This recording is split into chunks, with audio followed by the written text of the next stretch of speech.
Welcome to our channel. इस video में हम आज के मुफीद टोटके आपको दिखाएंगे। सर्दी के मौसम में अक्सर लोगों को बिलखसूस जिन इलाकों में खुश्क सर्दी पड़ती है तो खुश्की की वजह से अक्सर लोगों के होंठ फटना शुरू हो जाते हैं। होंठों की खुश्की को दूर करने के लिए हस्बे ज़रूरत सेब के बीज पीसकर पानी में डालकर पेस्ट बना लें और रात को सोते वक्त होंठों पर लगाएं। होंठों की खुश्की ख़त्म हो जाएगी। दूसरा नुस्खा है कि बुखार की शिद्दत में एक छिटांग बेरी के पत्ते सेर या 2 सेर पानी में जोश देकर छान करके सर पर टकोर करने या सर धोने से शिद्दत बुखार, सिरसाम और सर दर्द में बहुत फ़ायदेमंद है। अगर गर्मियों को मौसम हो तो उबालने के बाद इस पानी को बर्फ़ से ठंडा करके भी इस्तेमाल किया जा सकता है। अगर सर में खुश्की हो जाए या बाल गिर रहे हों तो आंवला, रीठा, सिकाकाई हम वज़न लेकर पानी में भिगोकर इसे उबाल लें, फिर ठंडा करके इस पानी से बाल धो लें। बाद में कंघी करके खालिस सरसों या जैतून का तेल लगाएं तो बाल मजबूत हो जाएंगे। ये नुस्खा चंद दिन ज़रूर इस्तेमाल करें। ब्लड प्रेशर की मर्ज से निजात के लिए बुरादा, संदल, सफ़ेद खुश्क धनिया और चोब चीनी हम वज़न लेकर सफ़ूफ बना लें और 3 से 6 माशी बकरी के दूध के साथ इस्तेमाल करें। इसके अलावा तुर्श बेरी के पत्ते सुबह के वक्त पानी में भिगो दें और शाम को छान मलकर शक्कर मिलाकर पी लें। इससे ब्लड प्रेशर आपका हमेशा के लिए इंशाअल्लाह ताला ख़त्म हो जाएगा। ये नुस्खा कुछ ऐसा मुस्तकिल मिजाज से ज़रूर इस्तेमाल करें। अंडे की जर्दी में शहद मिलाकर बालों में लगाएं और फिर सर धोने के बाद बालों में कैस्टर ऑयल लगाएं। इस टोटके से बाल लंबे हो जाएंगे।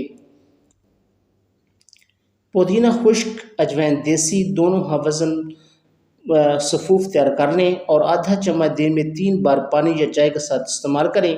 कुछ अर्सा के इस्तेमाल से इंशाअल्लाह नाक की एलर्जी का ख़ात्मा हो जाएगा और मर्ज़ बिल्कुल ख़त्म हो जाएगा। तो ये टोटका आप अपने इस्तेमाल कर सकते हैं। अगर आप चेहरे पर दाने निकल आएँ तो जैतून के तेल से चेहरे का मसाज किया जाए, इससे दाने भी ख़त्म होंगे और चेहरा भी साफ़, शफाफ और चमकदार हो जाएगा। घुटनों में दर्द के लिए आप मेथे और सब्ज़ इलायची हम वज़न लेकर अच्छी तरह पीसकर इसके दिन में 2 से 3 मरतबा चाय वाला आधा चम्मच पानी या नीम गर्म दूध के साथ इस्तेमाल करें। इससे घुटनों में चिकनाई भी पैदा होती है और दर्द भी ख़त्म हो जाता है और इस तरह आपको उस बीमारी से निजात मिल सकती है। अक्सर बच्चों के पेट में मट्टी खाने से कीड़े पड़ जाते हैं, जिसकी वजह से वो पेट में बहुत सख्त तकलीफ़ की शिकायत करते हैं। एक बर्तन में कंधारी अनार के छिलके को पानी में डालकर इस कदर उबालें कि पानी आधा रह जाए।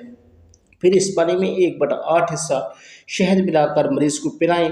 ये नुस्खा रोज़ इस्तेमाल करें, इंशाअल्लाह ताला पेट के कीड़े हमेशा के लिए मर जाएंगे। लूज़ मोशन के लिए चाय वाली पत्ती की कुछ मिकदार खाने से लूज़ मोशन का मसला हल हो जाता है और आपको निजात मिल जाती है। सुहागा पनीर 750 मिलीग्राम पीसकर गुड़ में मिलाकर 3 गोलियां बना लें और 1 गोली रोज़ाना सुबह खाकर थोड़ा सा घी पी लें तो इससे हर्निया ख़त्म हो जाएगा। ये हर्निया के लिए बेहतरीन नुस्खा है। जब सर में दर्द हो तो फ़ौरन 1 चुटकी हल्दी और 1 चुटकी दालचीनी का पाउडर 1 गिलास पानी में डालकर उबाल लें और जब पानी आधे से कम रह जाए तो उसमें थोड़ा सा और ताज़ा पानी मिलाकर नीम गर्म पी लें। इंशाअल्लाह ताला चंद बार के इस्तेमाल से ही मर्ज़ में नुमाया कमी होगी और आपको इस मूज़ी मर्ज़ से हमेशा के लिए छुटकारा मिल जाएगा। अल्लाह ताला आप सबको शिफ़ाए कामिला अता फरमाए। Thank you for watching. अगर वीडियो अच्छी लगी हो तो लाइक कीजिए और चैनल को सब्सक्राइब कर दीजिए। बहुत शुक्रिया।